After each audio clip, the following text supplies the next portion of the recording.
we often, when we talk about things like evolution, or or what's another one? We talk about the prehistory of the world. We talk as if there were these things going on that can be described exactly as the things that are now going on when we have human consciousness and human perception.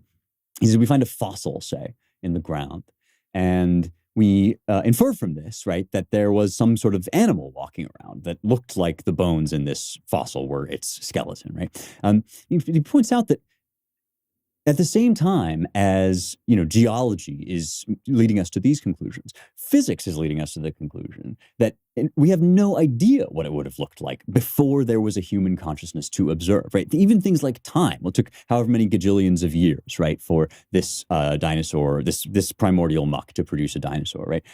That too is basically saying if there had been humans around, then they would have experienced time amounting to this, to this degree, right? And he says, maybe animals have something like our kind of perception too, but a lot of the history of the Earth that we talk about when we talk about prehistory is actually based on an idea of the world with no consciousness in it at all, no life in it. And once you eliminate life, you actually render meaningless questions like, well, how long was the thing around, or what kind of motion was happening? And so when you apply the insights of physics, right, and the effect that our perception has on the measurability of things like distance, space, and time, right? When you apply those insights to the supposed insights of things like geology and prehistory, what you come to realize is that actually the prehistory before the existence of humanity looks a lot more like chaos and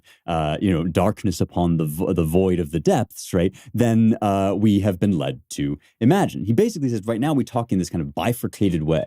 In physics, we acknowledge and discover that outside of our perception, reality is kind of formless, or at least we don't know its form or its shape. But then in evolutionary science and in geology, we talk about these periods as if life could go on just in the same way without human consciousness. He's saying we have no idea what was going on before human consciousness came into being, or even the first thing about what it would look like. It becomes meaningless to talk about it. And this is one of the wonderful things about this is it actually kind of resolves a lot of our debates about evolution, right?